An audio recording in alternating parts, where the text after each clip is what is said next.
Esta semana, desde la Palabra de Dios, debemos de una vez para siempre hacernos ya la idea, hermanos, que el cristianismo no es venir a misa. Venimos a alimentarnos a la misa. El cristianismo es algo que Dios produce en el alma a través del Espíritu Santo y que tiene que ver con mi esposo o con mi esposa, con mis hijos y con mis padres, con la relación que llevo con la comunidad. Eso es lo que es nuestra vida cristiana. Y no es algo que tiene que ver con un culto. para una mejor experiencia de la palabra, te recordamos tener siempre a la mano tu Biblia y tu libreta o diario espiritual. A continuación, en nuestra reflexión, el mensaje del Padre Caro para esta fiesta del Señor.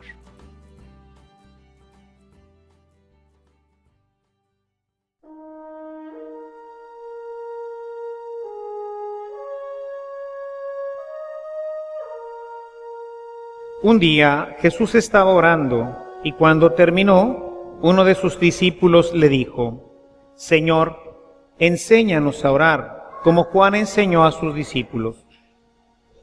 Entonces Jesús les dijo: Cuando oren, digan: Padre, santificado sea tu nombre.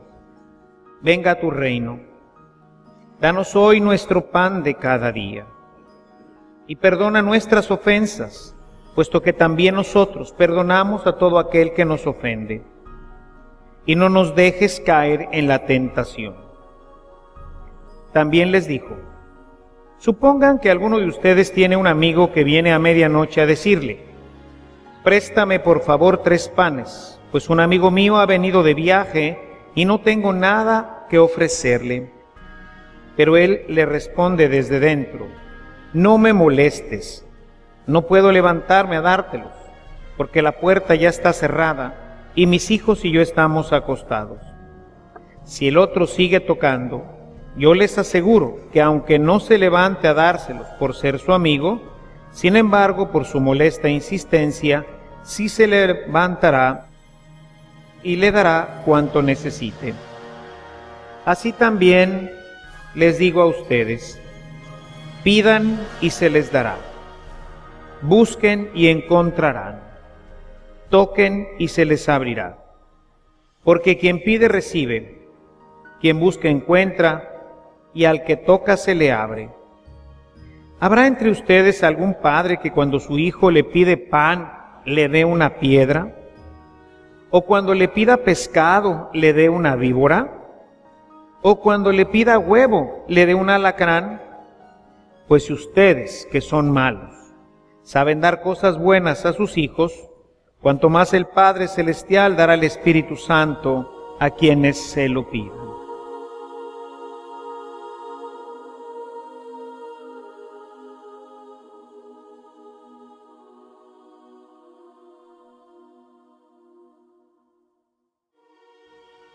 Seguimos nuestro camino con Jesús, en donde, como lo hemos propuesto, pues viene enseñando a sus discípulos qué es lo fundamental en el camino hacia Él.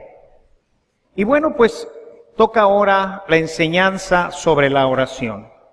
Y esto pues nuevamente me da oportunidad, así muy concretamente, para tocar un tema del cual aquí aplico lo que dice San Pablo sobre la predicación: predica a tiempo, a destiempo, con oportunidad y sin ella.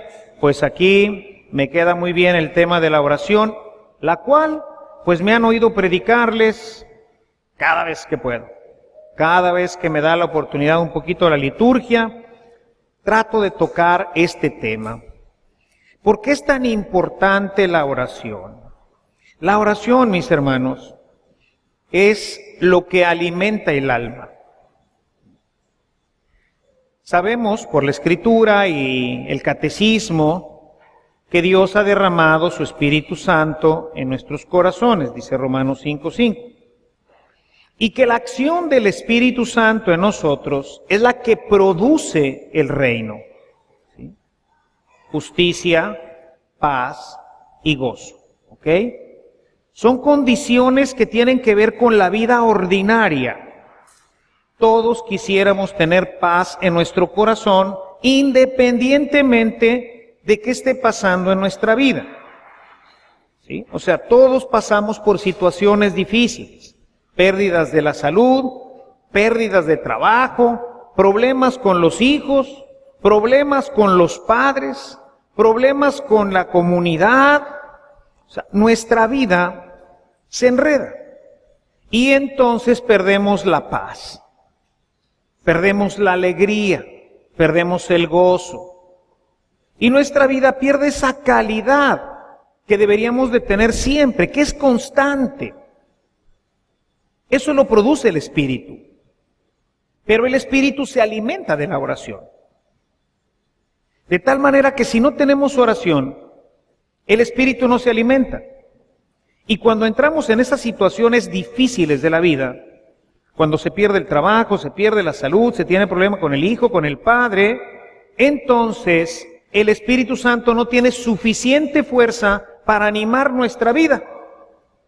Y entonces, ¿qué pasa? Andamos deprimidos, tristes, malhumorados, depresos. Tiene que ver con nuestra vida, ¿sí? Debemos de una vez para siempre hacernos ya la idea, hermanos, que el cristianismo no es venir a misa. Venimos a alimentarnos a la misa. El cristianismo es algo que Dios produce en el alma a través del Espíritu Santo y que tiene que ver con mi esposo o con mi esposa, con mis hijos y con mis padres, con la relación que llevo con la comunidad. Eso es lo que es nuestra vida cristiana. Si no es algo que tiene que ver con un culto o con un libro, tiene que ver con algo que pasa en el alma y que habilita al hombre para que su relación con los hijos y con los padres sea armoniosa. Es lo que habilita que en los momentos de dificultad de nuestra vida, que pueden ser muchos, incluso muy graves, el corazón permanezca en paz. Ese es el cristianismo. Lo que pasa todos los días en mi casa, lo que pasa todos los días en mi vida, ¿ok? Y eso se habilita a través de la oración. Si no hay oración, no se habilita. Y entonces, pues tenemos que pasar los momentos de crisis, pues a ver cómo, ¿verdad? El que viene un poquito más armado emocionalmente, pues la libra mejor. El que no, pues se lo anda llevando la vida. Desde cosas a veces tan simples, me dejó el novio, me dejó la novia, o no encuentro novio, no encuentro novia, o qué sé yo. Cosas que tienen que ver con nuestra vida, seamos jóvenes, niños, adultos, viejos. Tiene que ver con nosotros. Jesús vino, lo dice claramente, para que tengas vida y la tengas en abundancia. Y no cuando vengas a una misa y encuentres un coro muy bonito que canta bien padre, vienes a una hora santa y entonces te alucinas ahí, pero te vas a tu casa y te agüitas. No tiene que ver con elementos puntuales de nuestra vida. Tiene que ver con nuestra vida, toda ella. Esposa, hijos, padres, trabajo, sociedad, todo esto ocurre en el alma y desde ahí está ocurriendo como una fuente.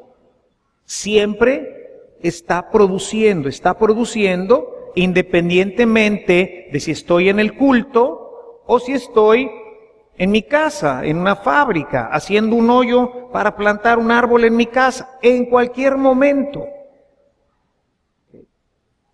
Pero eso no lo pueden conocer, no lo pueden saber hasta que no lo hacen.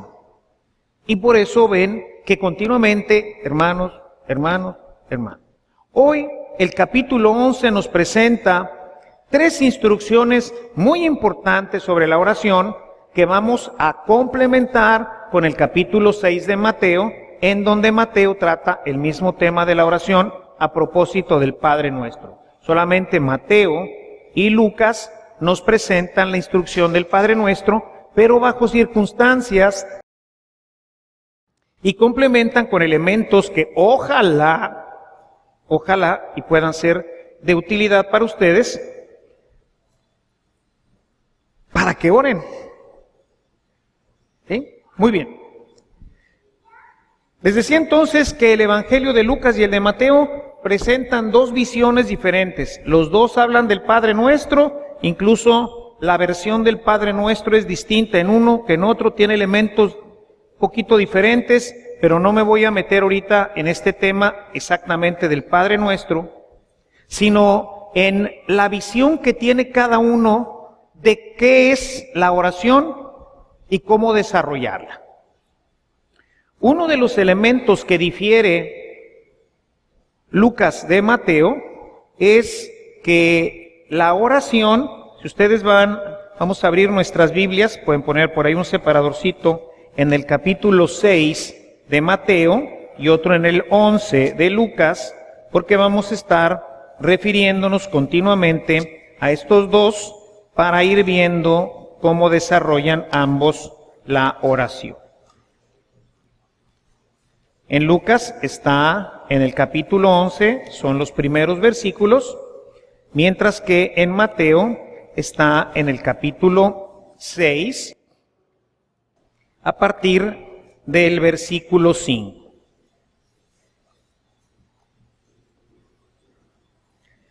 Vamos entonces primero al capítulo 11 de Lucas, que es el que acabamos de leer hoy. Y fíjense en este primer elemento que es muy importante. Para mí, de todos los elementos que contiene hoy este evangelio, quizás este sea el más importante. Una vez Jesús, estando orando en un lugar, cuando terminó, uno de sus discípulos le dijo: Señor, enséñanos a orar, lo mismo que Juan enseñó a sus discípulos. Muy bien, aquí está la primera gran diferencia, porque si ustedes ven el contexto, si van ahora a Mateo, van a encontrar que simplemente Jesús está haciendo una gran catequesis. Recuerden que Mateo ha sacado muchas veces del contexto en el que Jesús lo dijo para armonizar una catequesis general en los capítulos 5, 6 y 7. Y entonces aquí no sabemos bien cuál es el contexto y simplemente empieza diciendo: cuando ustedes oren, ¿sí? Aquí hay una petición: Maestro, enséñanos a orar. Y esto, les digo, quizás sea lo más importante, porque yo quisiera que te preguntaras tú, ¿a ti quién te enseñó a orar? Lo más seguro es que si entendemos lo que significa orar, diremos nadie. Porque orar no es propiamente esa actividad repetitiva que hacemos generalmente. Tanto es así que si nosotros vamos al capítulo 5, dice Jesús: cuando ustedes oren, no sean como los hipócritas, a quienes les gusta orar de pie en las sinagogas y en las esquinas de las plazas para que la gente los vea. Les aseguro que ya tienen su premio. Verso 7. Al orar no repitan ustedes palabras inútiles como los hacen los paganos, que se imaginan que cuanto más hablan, más caso les hará Dios. El tema de la oración, según Lucas, es establecer una relación con el Padre. Cuando oren, digan Padre, ¿sí? Entonces se trata de establecer una relación que ciertamente, pues un niño chiquito, este enano que anda por aquí adelante, que escasamente ha de saber hablar algo, pues lo único que va a poder decirle a su papá es papi, papi, papi, papi, papi, ¿sí? Pero imagínenos a este verdolagón que tenemos por acá, ¿no?, diciéndole a su papá papi, papi, papi, papi, papi, y el papá le dice: dime, mijo, papi, papi, papi, sí, papi. No es así, ¿verdad? Muy bien. Nos quedamos en el papi, papi, papi, papi, repitiéndolo cuando ya no tiene sentido. No digan palabras sin sentido porque no nos lleva a nada. Tenemos entonces que construir un diálogo, un puente. Tenemos que enlazarnos con Dios, tenemos que construir una relación con Él. ¿Y quién te enseñó? Vean lo complicado de esto, porque tienes que hablar y construir una relación con alguien que no ves, que no sientes, que está más allá de nuestro ámbito. ¿Y cómo le hago? ¿Quién me enseña? ¿Sí? Nadie nos ha enseñado. Es una laguna muy grande en la iglesia, la falta hoy en día de escuelas de oración. No nos hemos dado cuenta que la oración es prácticamente un arte. Es algo que aprendemos de alguien. Y véanlo directamente en la Sagrada Escritura. Maestro, enséñanos a orar, igual que Juan enseñó a sus discípulos. Es decir, recuerden que estamos siguiendo a Jesús, ¿sí? Vamos en ese camino y Jesús ahora instruye a los discípulos. Un discípulo tiene que ser enseñado por su maestro y también tiene que ser enseñado en el área de la oración. Es decir, alguien te tiene que enseñar a orar, porque si no, no vas a saber orar. Sabemos rezar porque nuestros papás o nuestra abuelita o cuando vinimos al catecismo aprendimos el Ave María, el Padre Nuestro, algunas jaculatorias, en fin. Y entonces rezamos, nos enseñaron a rezar, a los que le enseñaron. Recordarán cómo ha cambiado la comunidad. Les contaré sobre este tema una anécdota de un amigo mío muy cercano que dentro de su proceso de formación, cuando tocamos el tema ya más serio de la oración, al final me dijo: padre, toda mi vida, desde chiquito, esto está ocurriendo ya hace mucho tiempo, pero en aquel tiempo tendría él, no sé, unos 35 años o más, ¿no? Probablemente más, ya estaba casado y con hijos. Toda mi vida he rezado en las noches, nada más rezaba en las noches. Y les voy a platicar la historia. Todas las noches he rezado la siguiente oración: San Antonio bendito, aparta tus animalitos para que no me piquen a mí ni a mis hermanitos.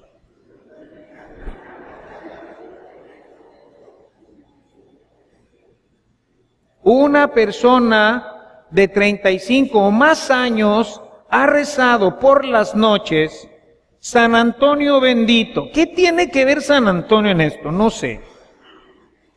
Pero más aún, ¿qué tiene que ver San Antonio con los animalitos? Me dijeran San Francisco, pues a lo mejor, ¿no? Y fíjense en la petición: San Antonio bendito, protégeme a mí y a mis hermanitos. Eso sí, muy intercesor ahí, ¿verdad? Intercediendo por los hermanitos, para que no me piquen a mí ni a mis hermanitos, ¿sí? Para que los animalitos no los piquen. A lo mejor viven en el campo, no sé.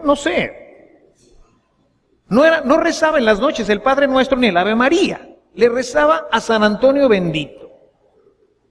Y le pedía que lo protegiera de que le picaran los animalitos. A él y a sus hermanitos, qué bonito, ¿eh? Se le enseñó su abuelita. Y durante 35 o más años es lo que había rezado. Su abuelita le enseñó a rezarle San Antonio bendito. Y no me extrañaría que aquí encontrara cosas raras también. Porque así es. Las abuelas y qué sé yo, gente del campo y tantas cosas, pues es lo que aprendemos y luego pues eso que aprendemos, pues eso es lo que hacemos. Entonces, fíjense aquí, maestro, enséñanos a orar. Hay que buscar una escuela. No había escuelas de oración prácticamente. Cerca de 500 años tuvimos este gran hueco. No había muchas escuelas de oración. Pero a partir del Concilio Vaticano, en la década de los 60, surgió entre todos los elementos que Dios estaba preparando para esta nueva etapa de la Iglesia, surgió el movimiento carismático, que retomó nuevamente un estilo de orar que se llama la oración aleluyática, es decir, darle gloria y alabanza al Señor. Y entonces nos encontramos con un grupo de personas que levantan las manos, como lo han hecho todas las tribus, tratando de llegar a Dios, ¿no?, con esta concepción de que Dios está en el cielo, y el cielo pues sería lo que hoy conocemos como la atmósfera, ¿no? Pero bueno, esa era la idea de los pueblos antiguos, y entonces levantaban las manos. Es un tipo de oración que heredamos, no nada más del judaísmo, sino de las religiones antiguas. Y entonces, el movimiento que no está iniciado propiamente por la iglesia, sino que nace dentro de la iglesia, empieza a generar una escuela, la escuela de la alabanza.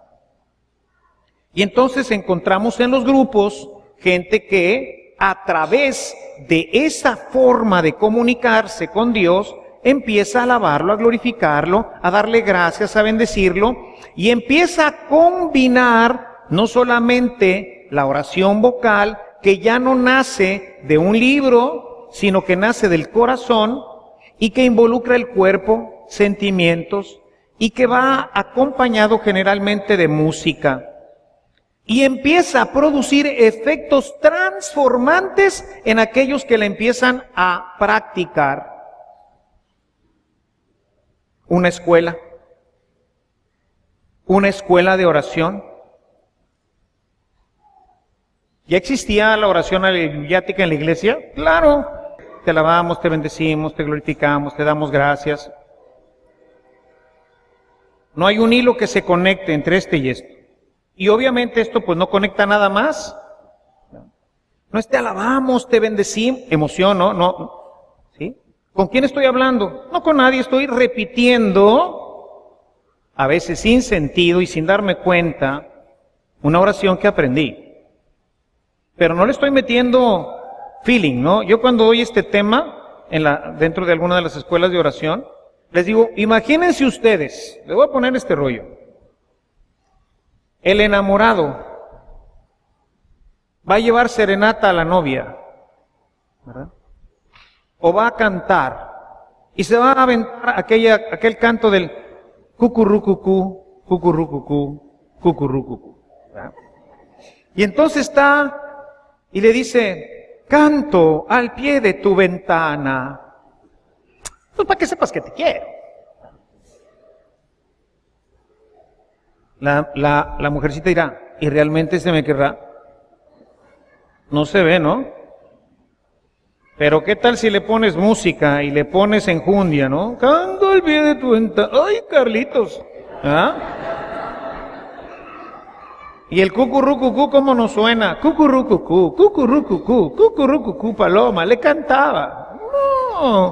No funciona. Lo mismo en la alabanza. Te alabamos, te bendecimos, te adoramos, te glorificamos. No, te alabamos, Señor, bendito seas, te glorificamos, ¿sí? Estoy conectando una serie de elementos porque ahora hay una persona a la que me estoy dirigiendo. Se ha creado en mí una imagen interna y entonces ahora dirijo mi oración hacia alguien. Cuando oren digan, Padre. ¿Sí? O sea, tu oración tiene que estar dirigida a alguien que no es San Antonio. Al menos en estos casos, ¿verdad? Hay una escuela muy grande de oración en el movimiento carismático. ¿Qué hay que hacer? Hay que entrar, hay que ir a las alabanzas, hay que ir a las asambleas, hay que aprender. Yo entré por ahí, ese fue mi camino. Yo también rezaba igual que ustedes. ¿Mi vida se transformaba? No hay transformación. Mi vida, católico normal, va a misa, se confiesa, pero paz, gozo, alegría, emoción interna, reino de los cielos, no lo conocía. Hasta que empecé a orar. ¿Y cómo? Maestro, enséñanos a orar. Así aprendí. Yendo cada semana a las asambleas y luego 2 veces por semana. Y eso me fue creando ya toda una escuela Y entonces, poco a poco empecé a despegarme y empecé a hacerlo solito hasta que me salió bien. Enseñanza. Alguien me enseñó. ¿Quién me enseñó a orar? Los locos renovados. Ellos me enseñaron a orar. Y así se construyó el puente. Pero no todos entran por ahí. Oh, eso está bien loco, padre. Yo no me siento, yo soy del Chocomil para atrás o qué sé yo, ¿verdad? O sea, no me siento así como yo, gloria a ti, Señor, y te alabo y te bendigo, etcétera. Muy bien, hay otra gran escuela, que es la escuela de talleres de oración y vida del Padre Larrañaga, un místico, que desarrolló toda una escuela y se difundió por todo el mundo. Dios empujó esa obra del Padre Larrañaga, ¿para qué? Para que tú y yo pudiéramos conocerla. Y ahora también conozco la escuela del Padre. Es una escuela diferente, no va en la línea aleluyática, va en la línea de la meditación. Aprender a meditar la palabra de Dios y con ella construir un puente. A lo mejor un carismático dirá, no, eso está bien, no tiene sabor. Pero habrá gente que diga, esa es mi escuela. Hay gente que entra a medicina. Y hay otro que entra a medicina y la primera vez que ve sangre se desmaya. Dice, no es por aquí. Me gusta mucho salvar gente, me gusta mucho ayudarlos, pero mejor me voy a hacer abogado. Los voy a ayudar de otra forma. Porque si veo sangre, me espanto. Hay caminos, ¿no es cierto? Igual en la iglesia, hay caminos de oración. El fin es el mismo, construir el puente. Maestro, enséñanos a orar. ¿Jesús oraba como Juan? No.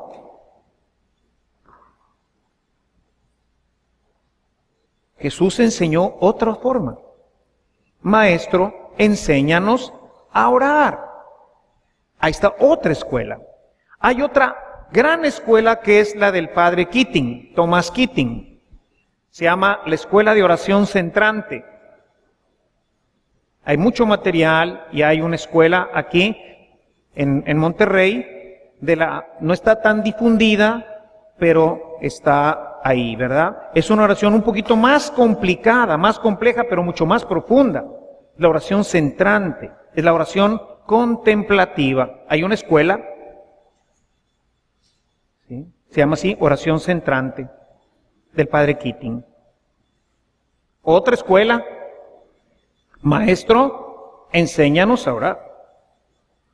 Aquí en la parroquia, pues tenemos una escuela que es un poquito un champurrado de todo, ¿no? Al que le gusta un poco la alabanza, pues ahí va a encontrar algo. Al que le gusta un poco la meditación, también hay. Y al que le gusta un poco también la contemplación, también tenemos, ¿no? Y hay de piña, y de naranja, y de tomate, y un poquito ahí, hecho toda una escuela de 2 años. Otra escuela, maestro, enséñanos a orar. Recursos hay, depende de ustedes. Pero les digo, si no les enseñan, no van a aprender. Y si no aprenden, nunca sabrán, créanme esto, nunca sabrán qué es la vida cristiana, se los aseguro, no lo van a saber, hasta que no entren en un proceso real de oración. Primera enseñanza de Lucas a los discípulos, hay que tener un maestro para la oración.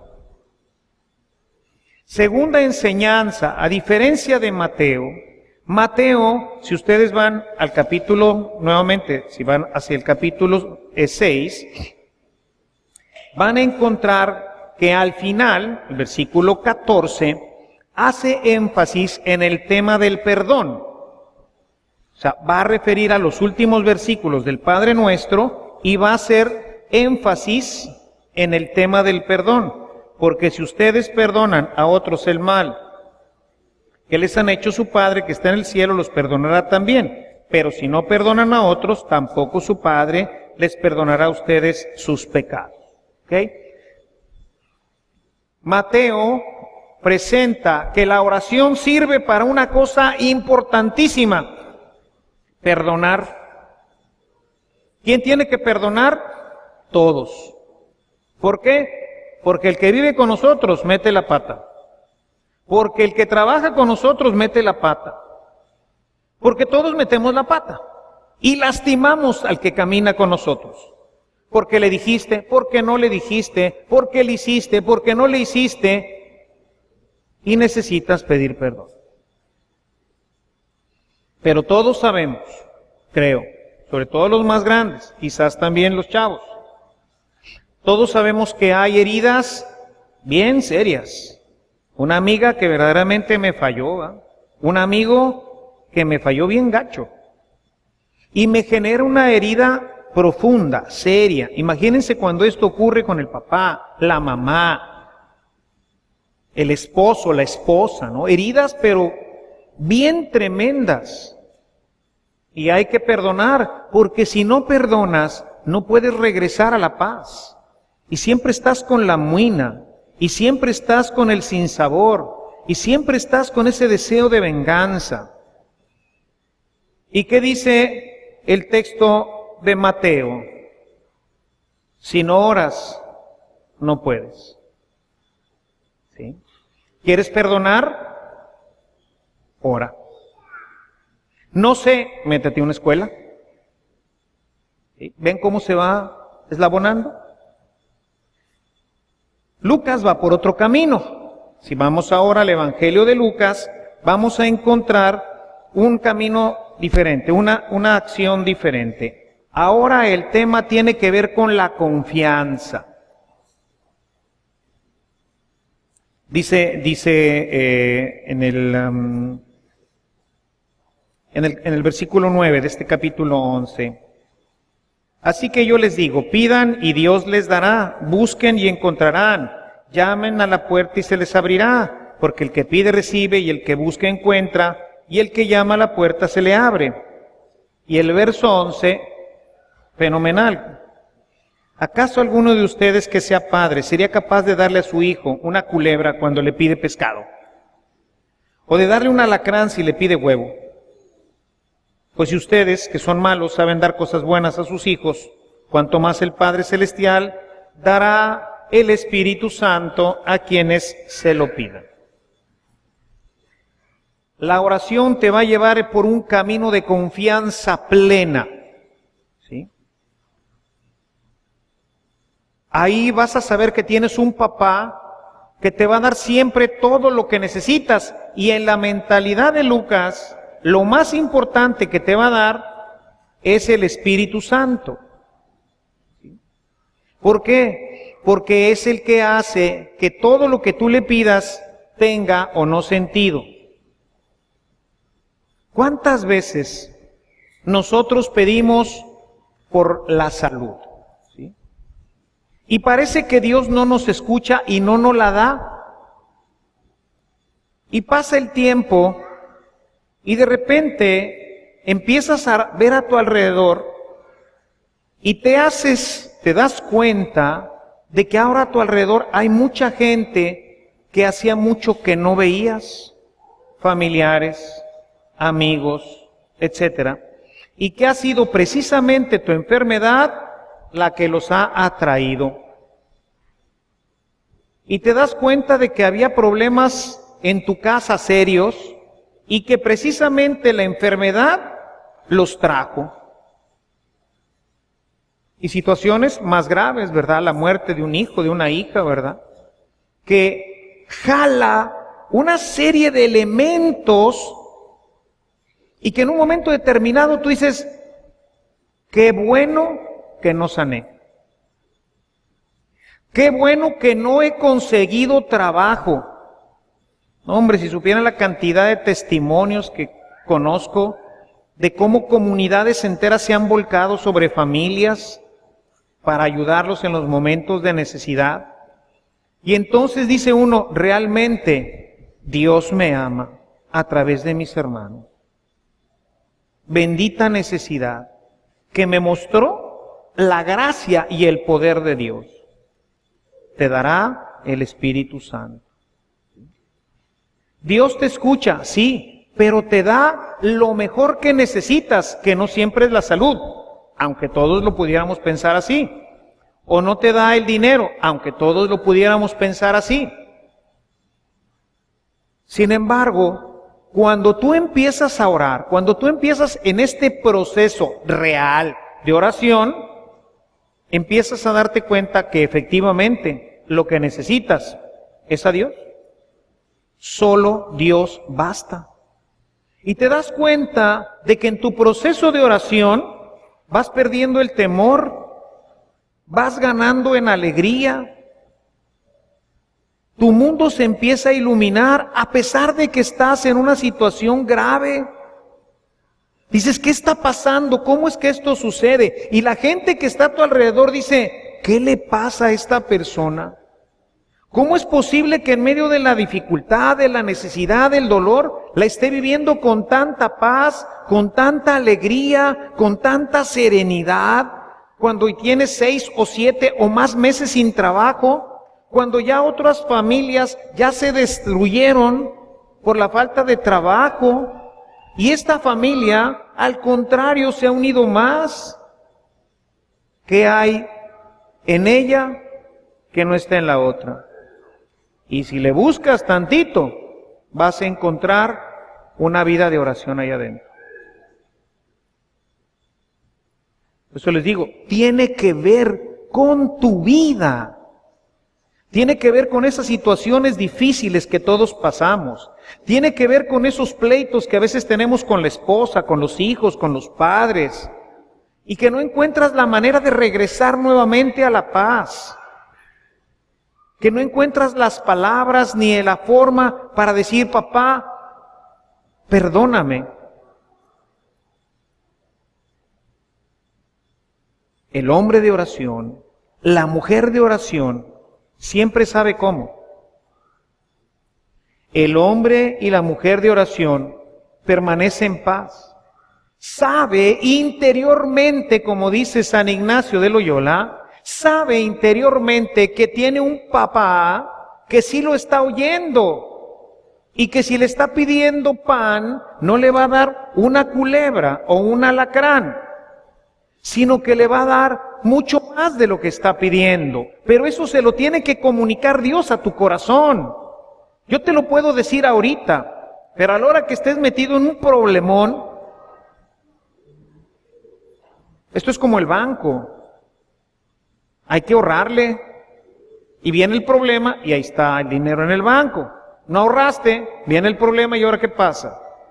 Tienes que andar pidiéndole a un agiotista que te va a cobrar hasta la vida para poder salir adelante. Lo mismo pasa aquí. Mucha gente, claro, llega el problema, se enferma el hijo, se enferma el papá, pierde el trabajo y ahora sí, Señor, ayúdame por favor, es que mira que mi hijo, ¿verdad? Pero parece que no te oye, porque no estás acostumbrado a tener esa relación, porque no tienes paz en tu corazón, porque no hiciste un ahorro. Y entonces, ¿qué vas a hacer? Te vas a ir con el agiotista, te vas a ir con el brujo, porque Dios no me hace caso, porque Dios no me da lo que le estoy pidiendo. No tienes ahorros y te vas a meter a robar un banco. Hay gente que hace eso. Hay gente que en el momento de la dificultad, de la desesperación, va a haber un brujo. Dios no me oye. Le toco y le toco y le toco y no me abre.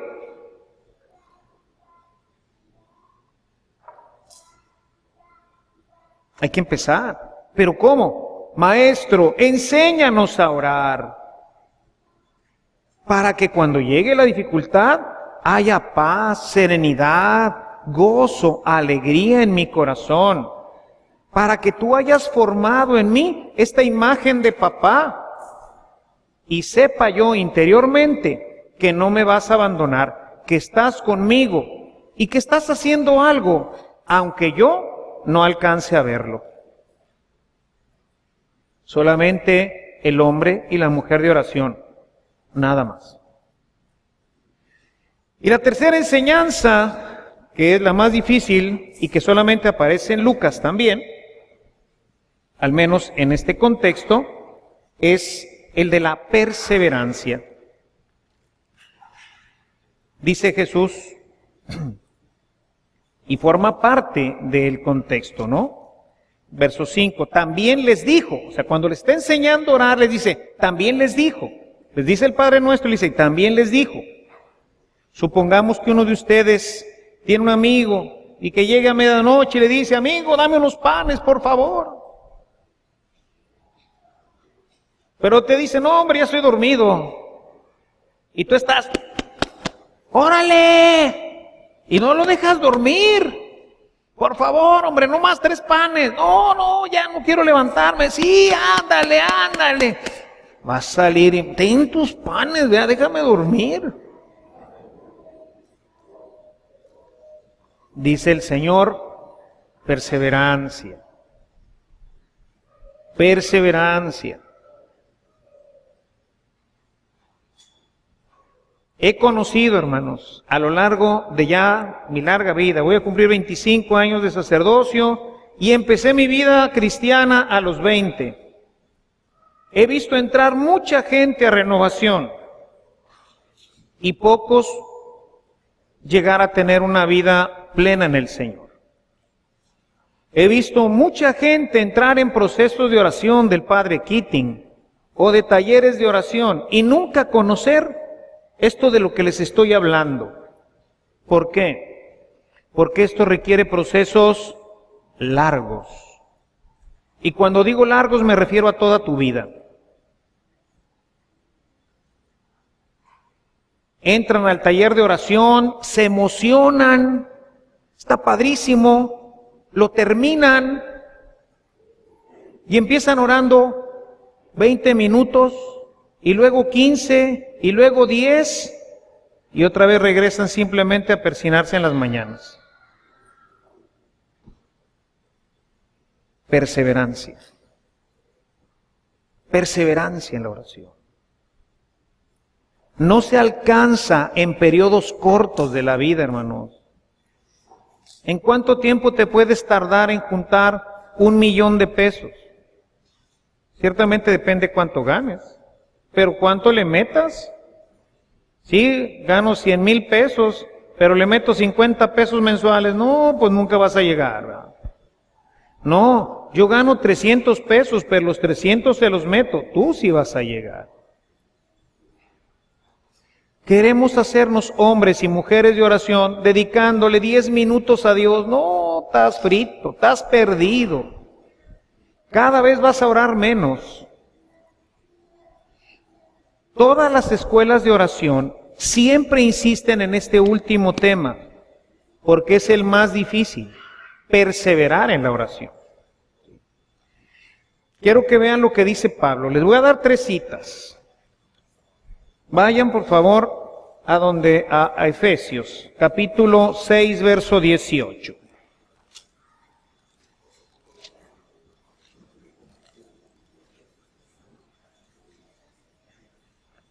No dejen ustedes de orar. No dejen ustedes de orar. ¿Sí? Rueguen y pidan a Dios siempre, guiados por el Espíritu Santo. Manténganse alertas sin desanimarse. Sin desanimarse. Oren, oren, sin desanimarse. Esta es la parte difícil de este rollo. Todo mundo entra, pero nadie le quiere seguir. Quiere tener el 1,000,000 de pesos mañana, no jala así. Hay que irle metiendo todos los días. Tenemos otra cita. Colosenses 4:2. Un poquito más adelante, sáltense ahí a los Filipenses.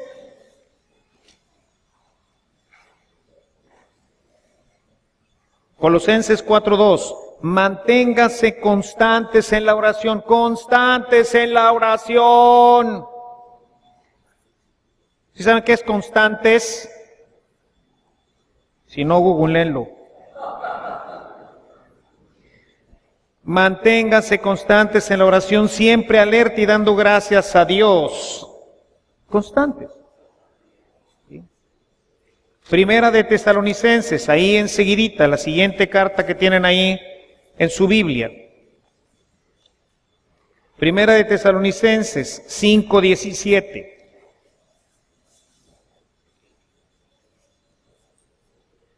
Oren en todo momento.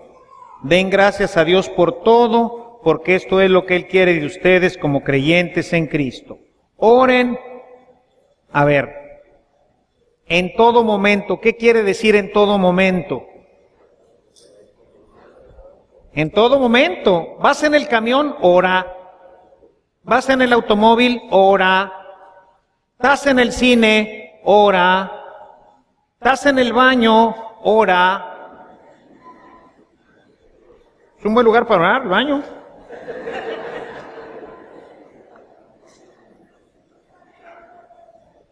Yo en las mañanas cuando me baño le digo, Señor, yo le estoy dando aquí un champú de cariño aquí afuera, tú dale adentro, ¿verdad? Estoy dándole aquí una buena enjuagada al cuerpecito, tú dásela allá adentro. En todo momento, ¿sí? Perseverantes, constantes, en todo momento, siempre. 3 enseñanzas hoy, bien importantes para el discípulo. Primero, busca un maestro. Si tienes uno particular, no hombre, vas a avanzar de volada. Pero es difícil encontrarlo y que tenga tiempo. Entonces, pero si lo encuentras, ya la hiciste.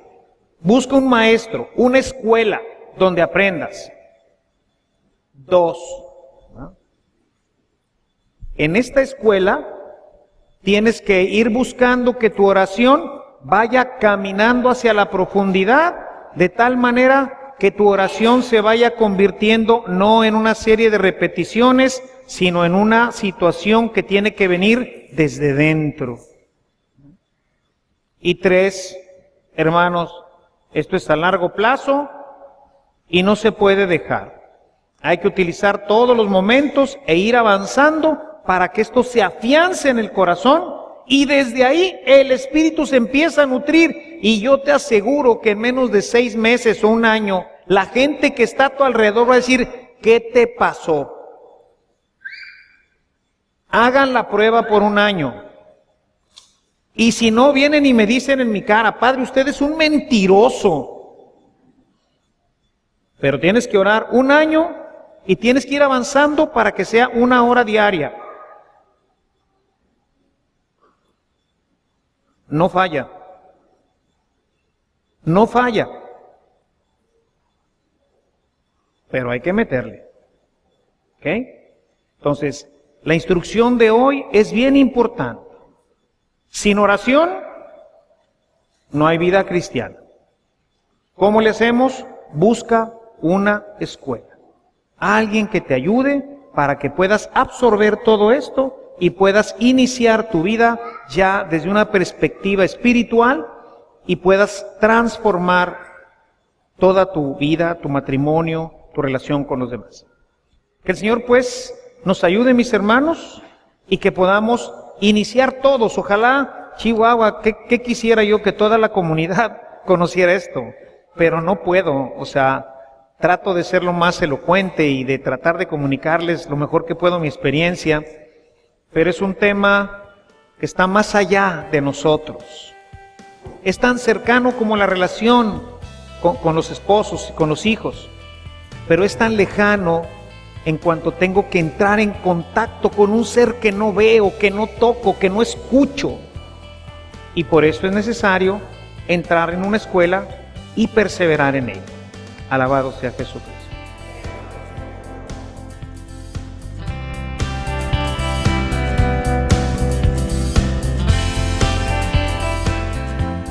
Este servicio llegó hasta ti gracias a la aportación económica de nuestros suscriptores.